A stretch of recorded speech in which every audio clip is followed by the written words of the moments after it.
Hoy nos vamos a meter de lleno en una de las historias más fundamentales que existen, el segundo capítulo del Génesis. Y esto no es solo el final de la creación, es en realidad el comienzo de la historia humana. Es el relato de cómo se construye nuestro mundo, con sus ritmos, sus propósitos y sus primerísimas reglas. Acompáñenme a desentrañar este texto tan denso y fascinante.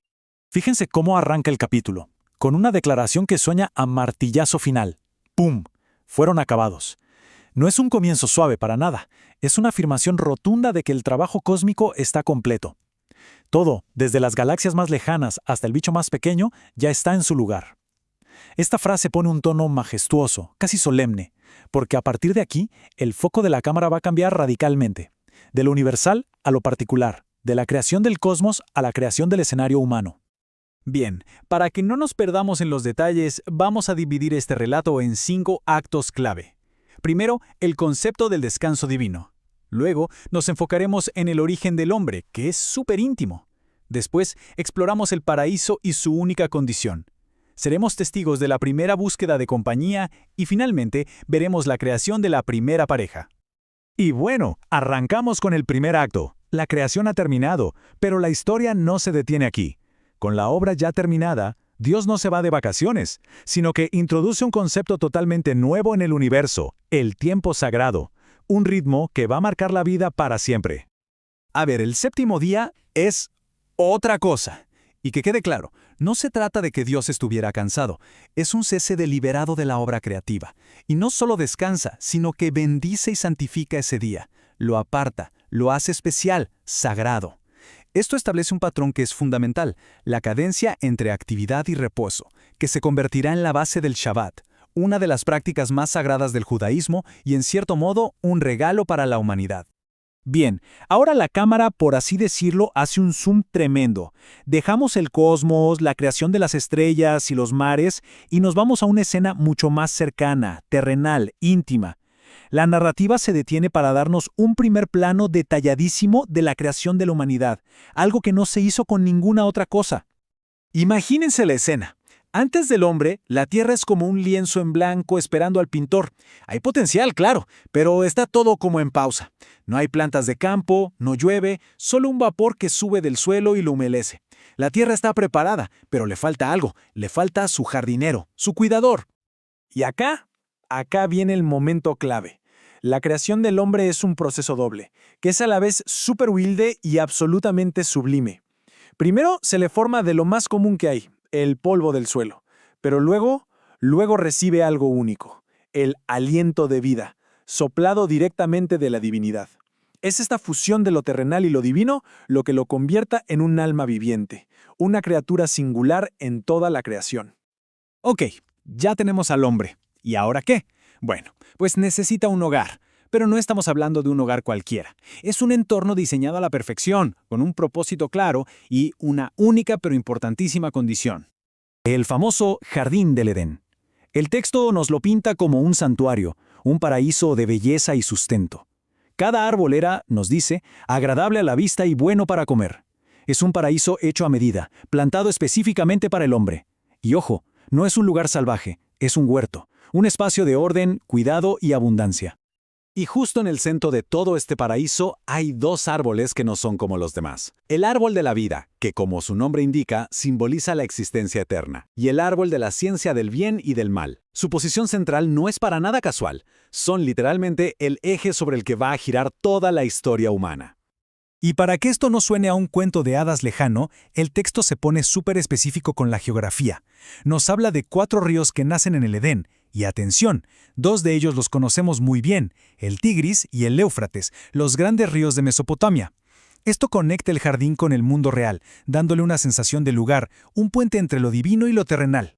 Bueno, una vez instalado en su nuevo hogar, el hombre recibe, digamos, su descripción de puesto, y tiene 2 partes, una tarea y una regla. Su propósito es activo, labrar y guardar el jardín, no es para que se quede de brazos cruzados. Y junto a esta responsabilidad viene una libertad casi total. Puede comer de todos, absolutamente todos los árboles.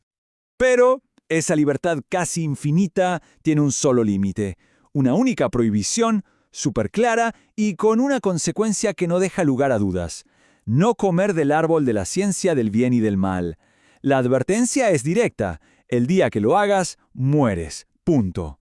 Es el primer gran no en un mundo que hasta ahora era todo un sí. Y acá la historia da un giro interesante, porque en medio de toda esta perfección, de este paraíso, se identifica un problema, una imperfección. Y no está en el entorno, sino en la condición del hombre. Y aquí es donde todo se pone más complejo. Fíjense en esto, es la primera vez en todo el relato de la creación que se declara que algo no es bueno. La soledad del hombre. Es un problema que necesita una solución divina. Y la promesa es crear una ayuda idónea, que en hebreo es Eser Kenegado. Esta frase es potentísima, porque implica mucho más que una simple ayuda. Es una compañera que es a la vez un apoyo y un igual, alguien que está frente a él en perfecta correspondencia. Para que Adán sienta de verdad esa soledad, se le da una tarea monumental. Dios le trae todos los animales, y Adán ejerce su autoridad e inteligencia dándoles nombre a cada uno. En la antigüedad, nombrar algo era un acto de dominio, pero este acto también sirve como un desfile de todas las criaturas que sí tienen pareja, lo que solo resalta por contraste su propia soledad. El resultado de todo ese trabajo, de ese desfile de nombres, es un cero gigante. A pesar de la increíble diversidad de la vida animal, ninguna criatura es una compañera adecuada para Adán. Esto subraya lo único que es él y lo profunda que es su necesidad. La solución claramente no estaba entre los animales. Y con esto llegamos al gran final del capítulo. La solución divina al problema de la soledad. Y es una creación, tan personal, tan íntima y milagrosa como la del propio hombre. Un acto que va a sentar las bases para todo lo que viene. El relato aquí es casi quirúrgico. A Adán lo ponen en un sueño profundo, está completamente pasivo, fuera de la acción. Y de su propio costado, de su misma estructura, se toma una costilla. Y a partir de ese material, de esa esencia misma del hombre, se construye una mujer. Ojo al detalle, no es creada del polvo, sino del hombre mismo. Imaginen la escena. Adán se despierta y la ve, y lo que dice es pura poesía. Es la primera declaración de reconocimiento y alegría que existe. Ahora sí, hueso de mis huesos y carne de mi carne. No es solo una frase bonita, es una declaración de que son lo mismo, de la misma naturaleza. Y hasta el nombre que le da, varona, que en hebreo es Isha, es un juego de palabras con su propio nombre, varón, Ish, reconociendo ese origen compartido. Y la historia no se queda ahí en Adán y Eva. A partir de este momento se establece un principio universal, el modelo para el matrimonio. Que un hombre deje a su familia para unirse a su mujer y que los dos se conviertan en una nueva entidad, una sola carne. Este pasaje define la naturaleza del vínculo matrimonial para toda la humanidad. Y el telón de este capítulo cae con una imagen de inocencia pura y absoluta. Están desnudos, completamente vulnerables el uno con el otro y con su creador, pero no sienten ninguna vergüenza. Es un estado de total transparencia, confianza y armonía. Es, por así decirlo, la calma antes de la tormenta, el último momento de paz antes de que todo cambie para siempre. Y con eso cerramos este recorrido. Pero nos deja con una pregunta flotando en el aire, una que ya nos prepara para el drama del capítulo 3. En un mundo de libertad y abundancia casi limitadas, ¿por qué poner una sola prohibición? ¿Qué nos dice eso sobre la naturaleza de la libertad, de la obediencia y sobre todo de la elección humana?